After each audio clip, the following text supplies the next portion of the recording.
Hi guys, hello guys, welcome back to యూగేస్ talks. ఈ రోజు వచ్చేసరికి మన అవైటెడ్ నాకు అర్థం కాలేదు సార్. కన్నప్ప మూవీ. ఇది నాకు తెలిసి చాలా వరకు ట్రేజర్ గురించి కానీ ఏ అప్డేట్స్ లేని మూవీ ఇప్పుడు వరకు. ట్రేజర్ అయితే దిగింది, ఎలా ఉందో చూద్దాం. ఓకే, స్టార్ట్ చేసేద్దాం. ఓం నమః శివాయ. కాలాముఖ వాయులింగాన్ని పిగిలించుకు రమ్మని నువ్వు పంపిన 50 మందిని నీ తమ్ముడు టెంగణతో సహా అందరినీ చంపేశాడు. నా తమ్ముణ్ణి చంపాలంటే 100 మంది కూడా సరిపోరు. ఎంతమంది కలిసి చంపారు? వింటే నువ్వు తట్టుకోలేవు. చంపింది ఒక్కడే, తిన్నాడు.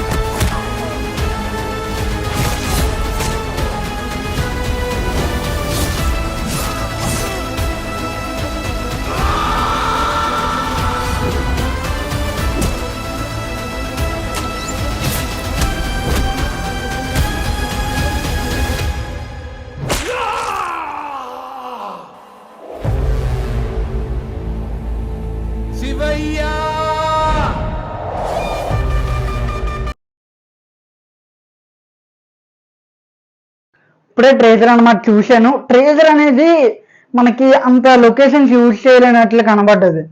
అండ్ బీజం వచ్చారు భయ, బీజం అనమాట మనకి బ్యాక్గ్రౌండ్ మ్యూజిక్ కానీ అంత వర్కౌట్ అయినట్లయితే నాకు కనిపించలేదు.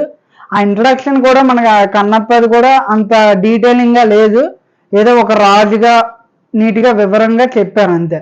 అంతకు మించి అయితే వివరంగా ఏంటి చెప్పలేదు. ట్రేజర్ కాబట్టి ట్రైలర్లోనే ఎక్స్పెక్ట్ చేయొచ్చు. ఓకే, యాక్షన్ గురించి వస్తే యాక్షన్ పర్లేదు భయ్య. అండ్ స్టోరీ ఏమి ఉండదు అనిపిస్తుంది. దానికంటే ముందు క్యాస్ట్ కొత్త మొహాలు. అండ్ లాస్ట్లోనే మనకి శివయ్య అని ఉంటుంది కదా, ఆ బిట్లో నాకు అక్షయ్ కుమార్ ఐస్ అయితే కనబడ్డాయి. ఐ థాట్ అక్షయ్ కుమార్ అనుకుంటా లార్డ్ శివ క్యారెక్టర్. ఇదంతా పక్కన పెట్టేస్తే కన్నప్ప ట్రేజర్ భయ్య నాకైతే అస్సలు నచ్చలేదు. ఎందుకంటే నెగిటివ్ పాయింట్స్ ఏంటంటే ఈ ట్రేజర్లోని లుక్స్ కూడా అంత సూటబుల్గా ఉండవు. ఆ లాంగ్ హెయిర్ కూడా నీట్గా సెట్ అయినట్లు పెట్టలేదు. లొకేషన్స్ పై మీరు ఎక్కడ చూసినా కొండలే.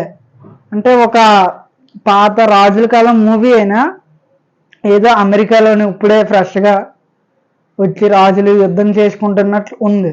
అంటే ఒక నాన్ సింక్గా ఫైట్స్ కానీ యాక్షన్ సీన్స్ కానీ కనబడ్డాయి అంతే. ఇంకా ట్రైలర్లో ఏం చూస్తామో చూద్దాం. మరిన్ని వీడియోస్కి మన ఛానల్ సబ్స్క్రైబ్ చేయండి.